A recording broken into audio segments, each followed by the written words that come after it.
Welcome to a special webinar hosted today by myself, Mary Drumond at Worthix, alongside Michael G. Bartlett from the CCXP Exam Simulator.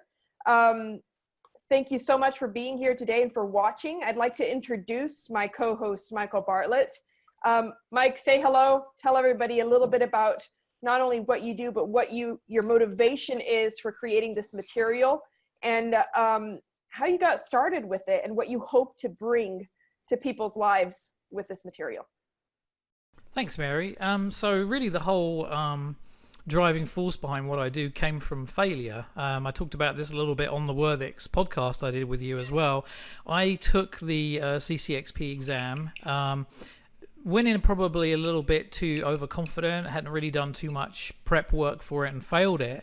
And it kind of rocked my world when that happened. And I realized that, you know, this was such a tough exam that one really needed to spend some time trying to prepare properly. But there weren't too many materials out there. There was a few things online, and the CXPA has a list of different training providers. But, you know, I was kind of like stuck out here in Missouri. And so it was like e-learning was really my only option. There wasn't really any books. And so that's what led me to create the book that I created, and then the simulator. And the simulator was really created because I felt like you almost need to go through the exam and fail it to then be able to go through again. There's a very famous quote from a chess player that was playing in the World Championship matches back in the 50s, and he said to his coach, "I can't seem to win a game against my opponent." And the coach said, well, just try losing one first, and that might help you out. And so it's really one of those things, you get failure out of the way. Okay, that's done and dusted. Now I can go in much more positive. So that's really why I created the simulator. And one of the reasons I was glad that we could have this discussion today with everybody is because I think that it would be good for people out there who are going to take the CCXP exam to hear from other people that have been through it, and also to hear from someone who is an authorized training provider as well, which Jerry is. So I'll turn it over back to you so that we can talk to those folks. Right, so we've got a great opportunity today of speaking to people on the user end, people who have used the material to prepare for the CCXP. So I have joining us today, we have Sophia, Nicola, and Jerry. Jerry is a trainer, right? An official trainer for the CCXP? Yep. And we have Nicola and Sophia, who are folks who have taken this exam, who are now certified? Yes. Awesome. Correct. Congratulations. So I can't think of better people to hear from. So I guess we can start off with Sophia, giving us a little bit of background on yourself, who you are, what you do, and why this exam was so important to you in your career. Perfect. Thank you so much. I've always had a passion for customer service, and this passion was really given the opportunity to blossom when I started my career with Canalta Hotels. Almost a decade ago, actually. I joined the team as the general manager at the Ramada in Wainwright, Alberta. And honestly, I was in love with hospitality from the moment I stepped in. Canalta Hotels, they have tons of different hotel brands, including their own. But the property that I had the opportunity to run was a Ramada, and they used the Medallia guest review system. Mm-hmm. And our property was actually the top rated Wyndham hotel group in North America for 3 years running within that system. So I think that just really goes to show how much the guest experience means to me and my team. So then after I had spent 3 years running the hotel, it was time for a change, and I moved into the culture and development department, where I really started to develop skills in regard to development, training, creating training programs. And we focused on creating our own custom guest experience training program, just because we didn't find that there was something that quite fit the bill perfectly for our company. Mm-hmm. So once I started doing that, I had the opportunity to start attending tons of amazing workshops and sessions and courses, and that led me to CX. And that's where I really realized that there was an opportunity to develop a career in this new blossoming field of customer experience. And that is where I am now. Awesome. And Nicola, how about you? Okay, yeah, I've worked in CX for about 8 years now, and currently as a customer success manager, helping clients with their CX programs and voice of the customer programs. And previously to that, I was head of CX. But we didn't have any credentials to kind of prove your qualification in the world of CX. And that's where I was introduced to CCXP through my current role. Actually, there's a small team of us there working with these clients, all super experienced, well qualified, but as I say, didn't have any official credentials to evidence that. So we looked into it. CCXP was discovered and introduced to Jerry, and now all of us have passed or working towards that. So it's awesome. Great. Michael, do you want to ask the next question? Yeah, I suppose the next obvious question then would be if you guys could talk a little bit about what led you to look at the CCXP exam, and if you can kind of go through the whole journey from the moment that you found out about the exam to the moment that you decided to apply for it, and then kind of all the things that happen as a consequence of that, researching materials, the actual studying process, all the way up to the exam itself. So anything like that would be really helpful. And let's kind of do the same way we did last time. Yeah, and honestly, from a person, just so you all know, I am not CCXP certified, and I am highly interested in taking the exam. So when Michael invited me to co-host with him, I was really excited about it, because I think this is a wonderful opportunity for me to hear firsthand which exact steps I need to take if I want to become CCXP certified as well. So as you're talking about it, keep me in mind as someone who's going to take the same steps on the same journey. And I guess that'll work for everybody else who's watching this webinar as well. Yeah, so let's start with Sophia, and we'll hear her journey, and then we'll go to Nicola. And then Nicola, when you talk to us, obviously let us know about how you became involved with Jerry as well. Sure.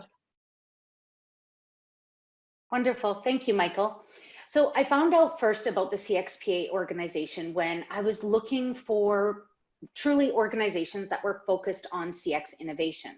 And that's when I decided to become a member. And this is really when I had that first introduction to becoming a CCXP. I've taken other certifications programs in the past. There are lots of private organizations out there now that offer different certificates and that kind of stuff. But so much towards what Nicola had mentioned earlier, there was nothing that really proved you had the credentials to work in the CX field as a truly identified professional. So this was my first peek at it.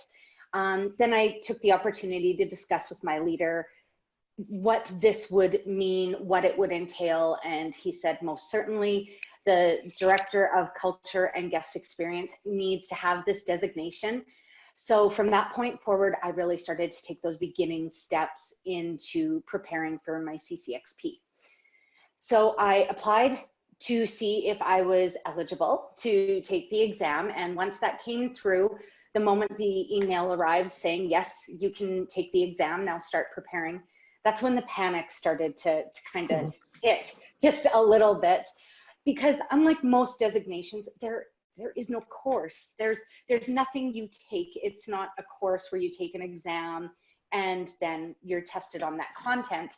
It was really, you need to know the content, and we're just going to test to see how much you truly know.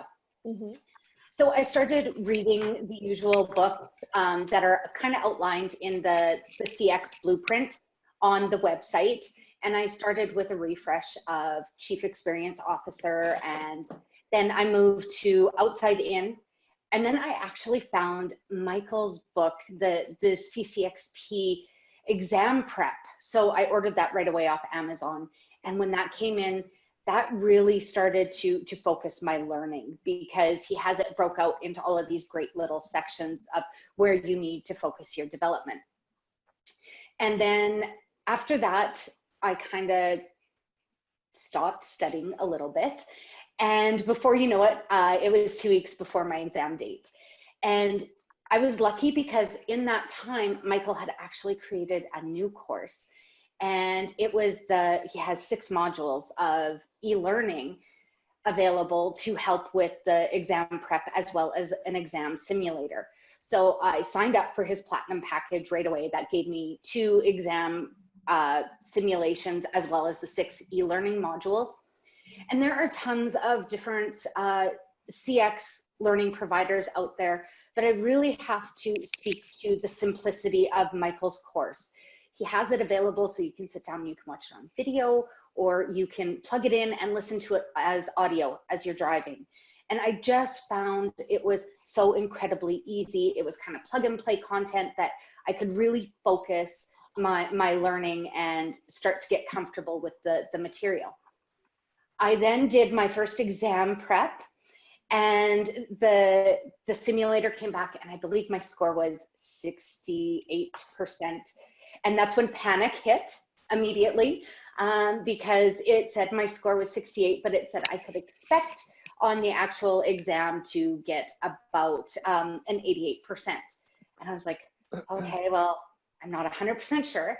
And then I did a bit more studying and took the exam again, the second practice exam. And this time it came back a little bit higher, but I was still panicked because, of course, I was nowhere near that 80% that the CX is looking for. So I reached out to Michael, and he was a great cheerleader and helped me stay focused and streamlined. And the next day I was able to take that exam, and I passed actually within 1% of what his exam simulator said I would, which is pretty incredible. And it was just a very fluid process. I wish I had found his course earlier, because that truly would have simplified my learning journey in preparing for that CCXP. Awesome. Yeah, that was a little bit of a, I guess, a design flaw there with the. So many people wrote to me and they said they would get really depressed when they would see the score, and then they would look down, their eyeball would move down and it would say predicted score in the simulator, and then I feel a bit better now. So originally I had a bit more information in there, and I've kind of trimmed it down. And I might need to keep people on their toes. Come on. So yeah, I might need to address that. But yeah, what it is I make the simulator way harder than the real exam. I want to over prepare people, so the exam feels easy. I mean, that's kind of the gist. Like training with weights, right? Yeah. And I think that's really important. And I don't know if I would actually change that, because when I seen that first score come back, it removed that almost cockiness that you have, feeling over prepared. And it made me really focus and go back to the content as if it was the first time I was looking at it. I found the simulator was amazing, because it is so much like the actual CCXP exam. Yeah. When you go in to write the test, you have no nerves, because it's not the first time you're actually being introduced to that format. It was so similar to Michael's simulator. It was incredible. And I actually was able to complete the exam in half the allotted time. And I attribute that to the fact that Michael has it laid out so incredibly similar. Awesome. Sophia, did you do the 60 questions or did you do the 100 questions exam? I did the 100 questions exam. Yeah. Awesome. It was, and that's a great point to actually bring up, because there were no questions on that exam that I didn't feel prepared to answer, even though they were test questions and new material that hadn't been introduced. The content that Michael actually had covered all of those new questions. So well, for those who are watching at home, the CCXP exam recently changed the way the exam is done, and now they have 100 questions, Rose. Before it was 60, is that right, Michael? It was 60, right? It was 70 questions. And actually, so we're talking about exam experiences. So my first exam, I can't remember. I wish I should have done the research ahead of this webinar, but there was a TED talk I watched, and then I ended up buying the guy's book, and he was talking about variable heart rate. And so he was talking about different exercises you can do. And so I went in for my first exam, and, there's a few instructions that come up on the screen first. And then there's that, if you push this button, the timer is going to start and there's no turning back. So I was like, okay, so I haven't pushed the button yet. And I got myself into this real calm state, and I was following all the exercises the guy said to do and all these breathing exercises. And I was like, okay. And then the timer started and the exam started, and I just went to pieces. And I think those first 10 questions I was all over the place, and I only narrowly failed within a 10 question window. And so that's kind of why I think the simulator was a good idea, because I want to let people get it out of their system, get those failures out of their system, because I know what it's like to go through it for the first time, and it is very difficult with any exam, of course. I'm going to be honest, I paid the exam fee like a year ago, and I never had the time and like the state of mind to just sit down and sign up for the test. So it's paid. And it's well, good for you, but it is in that sense, that perseverance. I mean, as customer experience people, we have to deal with that in our day-to-day lives anyway, because we're often dealing with people who don't get it, don't want to get it, they don't see the benefit of it, and so we have to kind of dig deep, and we get knocked back a lot in our work lives. And it's the same with the exam. If you fail it, then yeah, it can affect the confidence. But as Mike said, you just got to dig deep and regroup, and yeah, we'll come on to that later on. But yeah, it's an interesting process to go through, that's for sure. Yeah. So Nicola started working with you, and that's how you came to Michael. Is that it, Nicola? That's right, yeah. So I was introduced to Jerry at the very beginning of my CCXP journey. Jerry was working with a small group of us, as I've said. So he told me about the exam, what the expectations were in a lot of depth. And he actually helped me with the application, because you have to have demonstrated all the skills for the exam before you can apply for it. So I worked with Jerry quite a lot throughout that. And then throughout the learning, if there was anything that I needed extra coaching on or anything like that, then I'd reach out to Jerry for that as well. So for me, the majority of my prep for the exam was around the 18 principles in the book. I used the book a lot. It was almost like my Bible throughout my learning, plus the podcast videos. They were great in adding extra granularity around the information that was in the book. So it all linked beautifully. And of course, the exam simulator, which really helped me to kind of prepare to what to expect in the exam. It was great for that. Also, I guess other work that I would do in the studying was when viewing the videos, if I wanted to get a bit more understanding of any of the subjects in there, you could quite easily go onto YouTube and, for instance, conjoint analysis, go onto YouTube and see what that's all about, because my background is less insight. So that was really useful to help me with my prep. My revision time was probably spent over about a month, but obviously not full time because I've got a day job. But really, overall, I would recommend focusing on the principles in the book. That was the core part I would recommend for learning. And Jerry, when you begin working with a CCXP candidate, I mean, what sort of general advice do you give? How do you start off? Is there a series of steps? Do you recommend any specific material? Do you ask them to become familiar with anything before you start?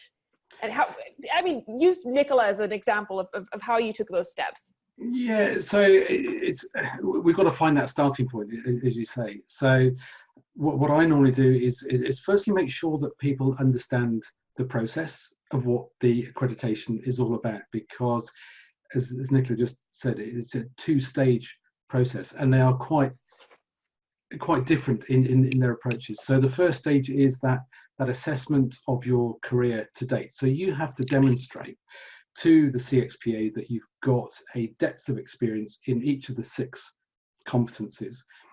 If you can prove to them that you have, then they say, yes, you can go and sit the exam, and then you do the exam, which, as you say, is now 100 questions.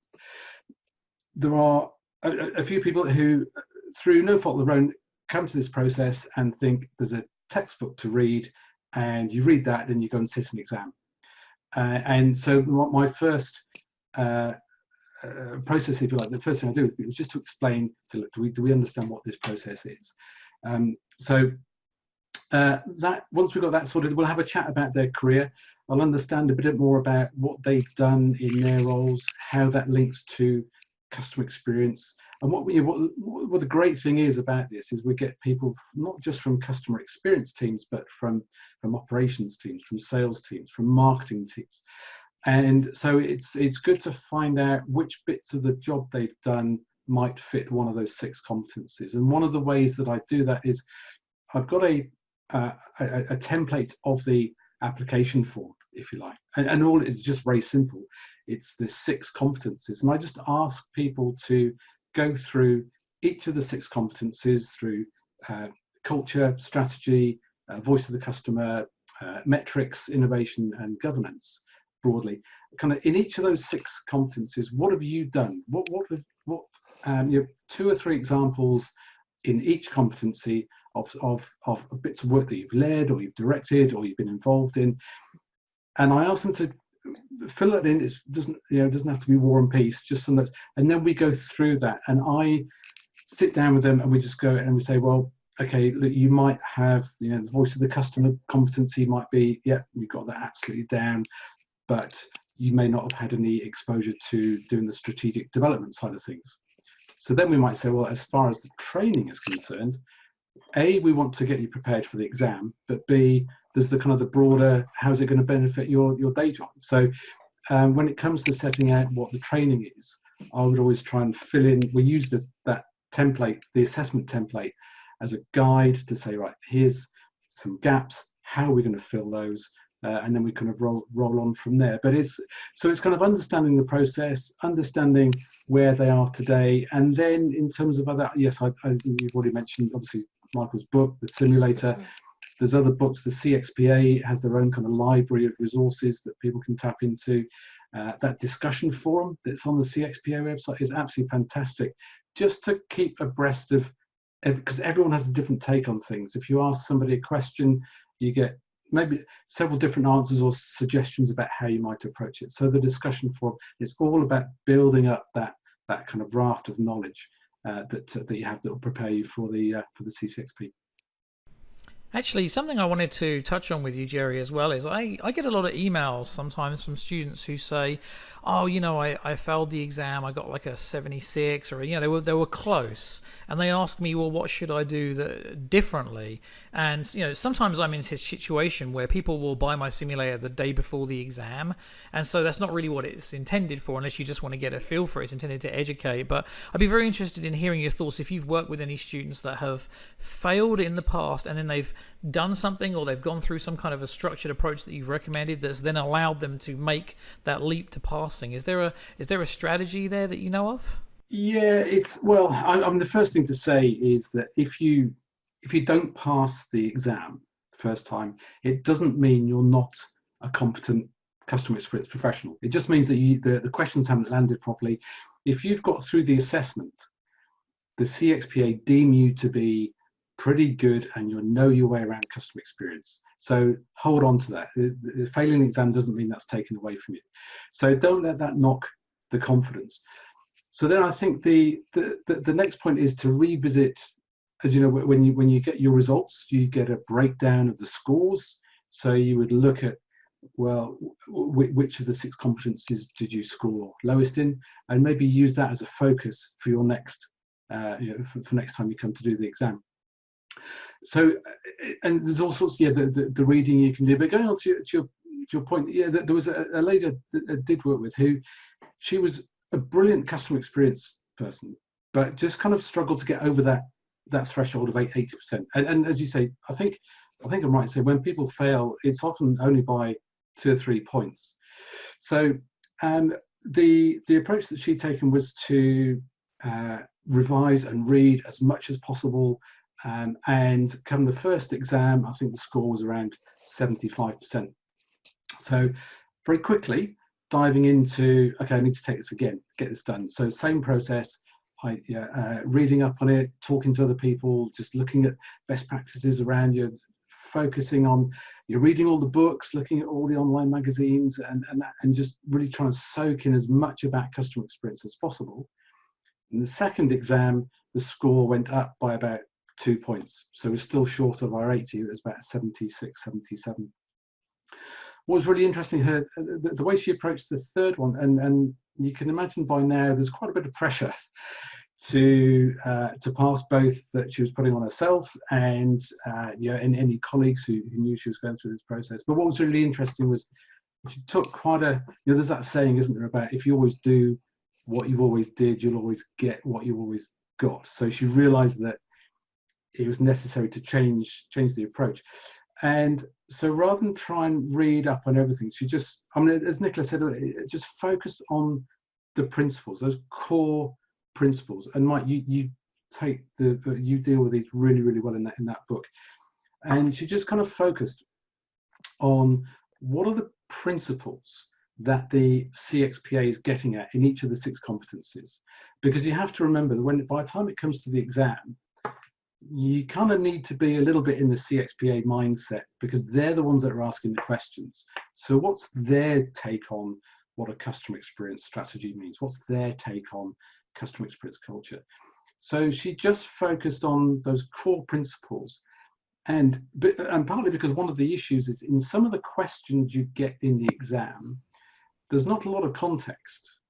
And you have to make a judgment call, because you might say, well, actually, when I worked at XYZ, we would have done this, but when I worked at ABC, we might have done that. So if you understand those core principles, you can kind of rise above the detail and just apply that thinking to anything. The other thing from memory, what she said, the other important thing, and this goes back to your book again, Mike, was where you explain and you give sample questions, not only what the right answers are, but why those are the right answers. But then by default, you start to understand why the other answers are the wrong answers. And so just taking that approach by focusing on the principles and understanding more about how the questions work and what's right and what's wrong and why they're wrong, then that just prepared her a lot better for the 3rd exam. And kind of the 3rd exam, the score went up by about 10 points and passed 85, 86 points. So it's having that perseverance, but just having that focus around those kind of core principles and I think that was a brilliant lesson. I hadn't appreciated that a way of doing it before, but I think it's quite an interesting approach if you don't pass first time. I have a question. When is it not a good fit? Like, when is that not the right person for this exam? How do you know? Do you know? Has there ever been a person that you worked with that you're like, look?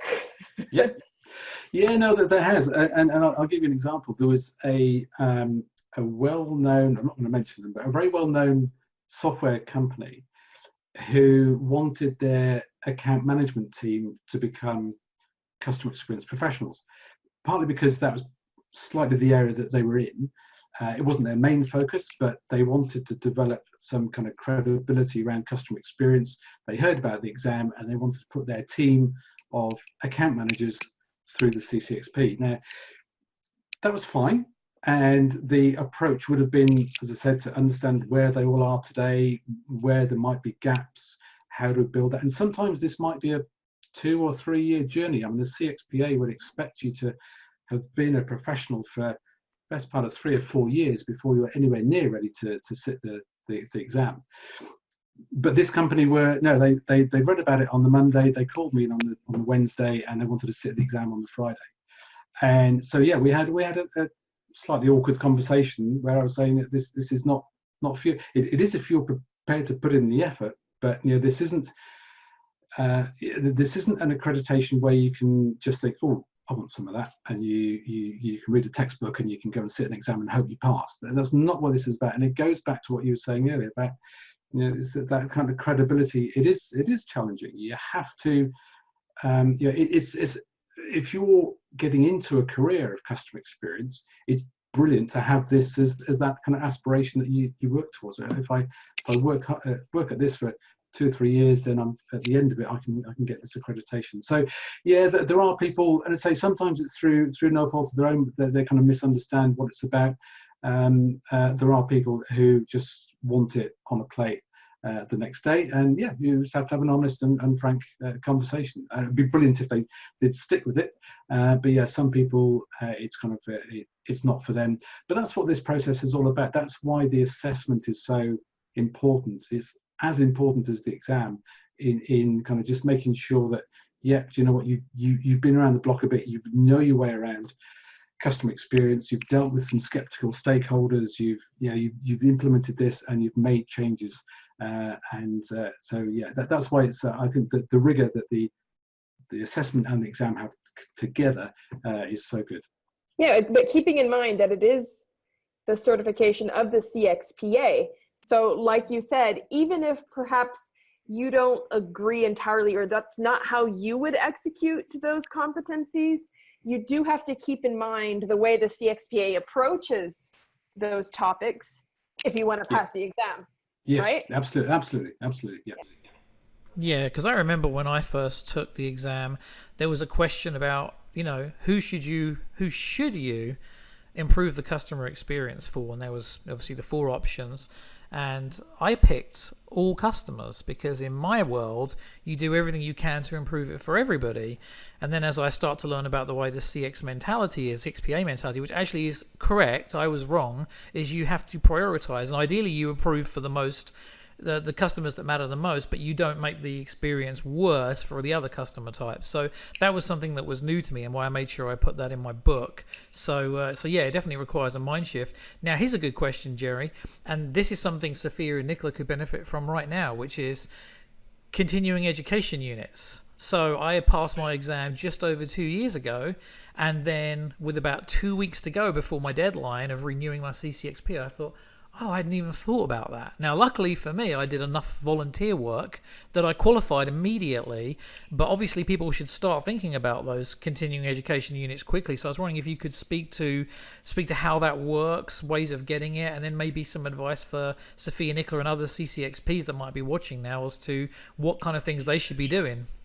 Sure, it's like many accreditations. To keep up that credibility, you need to do, I think it's 20 hours of continuing professional development, and so 20 1-hour units, and that can be done in a number of ways. And as you say, it's probably best to think about this anything other than the week before your CCXP is due for renewal. The way you can do it is, as with many professional qualifications, would be just reading up on various. There's plenty of kind of online blogs and magazines that have a lot of really good content. That won't get you over the line, but that all helps. If you can join in the CXPA discussion forum, get involved in that. If you can actually support the CXPA in maybe arranging some local networking events. But but there are things like there's plenty of conferences and events that are well worth attending. They all count towards it. So if there's a trade conference, most of them these days will have some element of customer experience or client experience or patient experience or whatever in part of that. So you can count that. It might be a supplier conference. So one of the many kind of software providers, they often run their own conferences. Get along to those. Put your hand up and offer to speak at some of these events as well, because people love to hear from practitioners. So if even if you're in the early days of your customer experience career, there's still a lot of learning that you can share with other people. They can learn too. So there's a lot of ways that you can build up that kind of reservoir of knowledge. Keep a log as you go along. But attending events, getting involved with the CXPA, reading material. Offering to speak or chairing at events, and if there aren't any events, then set up your own. Just run your own networking event. It can be done locally. It doesn't have to be a big glitzy event at all. It can be just something done on a local basis. So there are lots of, and even if you are running something internally as well. So it would count if you set up an immersion session for colleagues in your business who wanted to learn more about customer experience. Put that down. That all counts. So there's lots of ways that you can build up that 20 hours. And to be honest, you build it up quite quickly, I think. But you're absolutely right, Mike. It's a key part of the accreditation, and you're right. You shouldn't leave it until the last minute, as I think we've all done from time to time. So. Sounds like something I would do. Well, coming up to the end of our webinar today, my final question is for Sophia and Nicola. What recommendation, what advice would you give to people like me who is considering the idea of taking the test? I'm going to start with either of you. We can start with Nicola. Well, yes, gosh, I would thoroughly recommend going for the exam. I was experienced in the world of CX, but through studying for the exam, it's reinforced some of that knowledge, but also added more into the mix to bolster that knowledge. For instance, I've got a lot of customer experience operational background, less probably around insight and design and marketing. So it was brilliant to learn about that because it's really rounded the learning. I feel my knowledge is broader now and I've got the confidence to talk more about what I've learned. So yeah, I would absolutely recommend it. I agree with Nicola. I would most certainly recommend any customer experience professional to sit for the exam.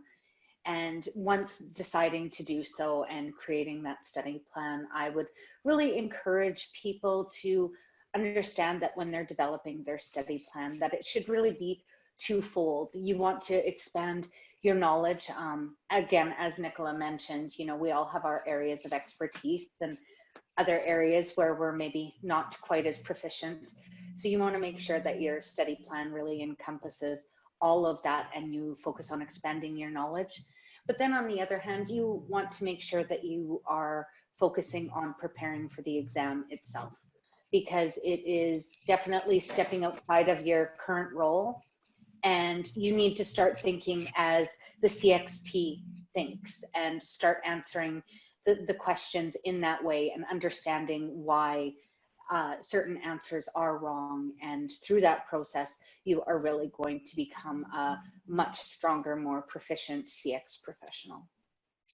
That's awesome. I've had the great honor and pleasure to have a lot of the founders of the CXPA on my podcast. I've spoken to Jean Bliss, I've had Ian Golding, and to be honest, I think they're brilliant people. And that's kind of what got me excited about being a part of the CXPA. So I participate in my local events, and not only that, it puts you in touch with a community that's so wonderful and so eager to be helpful and encouraging and kind of helping each other along.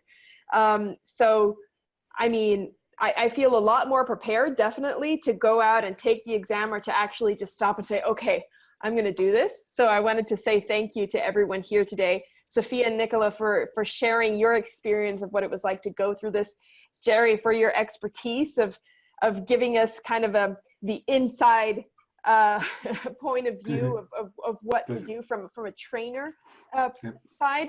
And Michael, of course, not only for hosting and organizing this, but for your amazing material that so many people I know have used and really appreciated, and it's been so useful.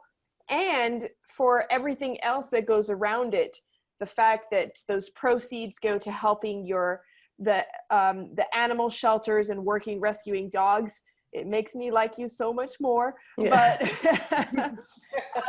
But yes, so I want to thank everybody here today, and I strongly recommend getting in touch with Michael, using his material, and listening to the podcast that he recorded with me, which is, aside from being super helpful, super fun, because we talk about zombies and dogs and all these amazing things. So I'm just going to leave that there as well.